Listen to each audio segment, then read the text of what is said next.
Bienvenue dans notre 5 minutes avec le prophète.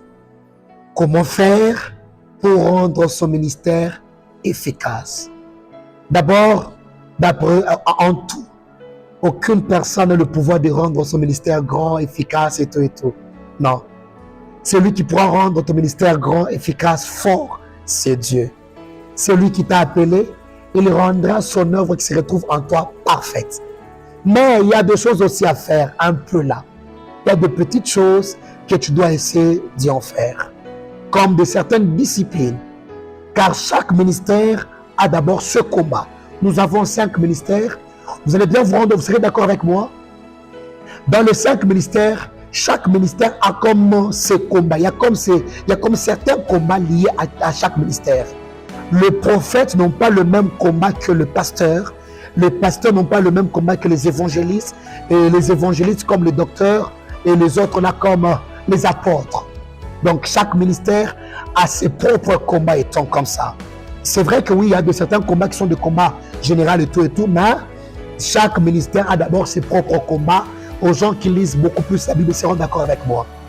Alors comment faire pour rendre son ministère efficace? La simple chose à faire, c'est se laisser conduire par le Seigneur. À faire ce que Dieu te dit de faire. Quand tu fais ce que Dieu te dit de faire, Dieu prendra le temps de rendre ton ministère plus grand, efficace, glorieux. Si tu prenais le temps de faire sa dite volonté. Quand on arrête à faire ce que Dieu nous dit de faire, nous perdons de l'équilibre, nous tombons. Prends le temps, s'il te plaît. Prends vraiment ton temps d'être derrière Dieu.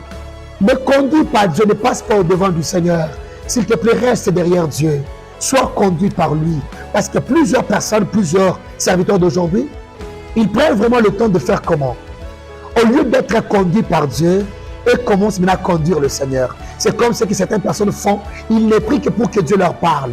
Non, ce n'est pas ça. Ce n'est pas ça. On ne prie pas pour que Dieu nous parle. Mais nous prions parce que nous voulons parler avec lui. Nous voulons être en communion, en contact avec lui. Veux-tu rendre ton ministère efficace?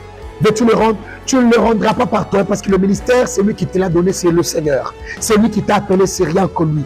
Toi, tu n'as que le temps de faire ce qu'il te dit de faire. Fais ce qu'il te dit de faire. Je crois que c'est la simple chose qui fera que ton ministère monte. On ne monte pas en priant. S'il te plaît. Si tu es serviteur, tu te dis, bon, c'est en beaucoup priant, je serai à la hauteur et tout. Ce n'est pas ça. Dieu ne lève pas quelqu'un qui prie beaucoup. Mais Dieu élève la personne qui prend le temps de l'écouter. Si tu prenais le temps de l'écouter, c'est par là que Dieu viendra te rendre. Il se dira, toi là tu as fait un bon travail. Toi là tu as fait un bon travail. Il va te prendre et te mettre à la hauteur. Prends sûrement le temps de t'y accrocher à lui.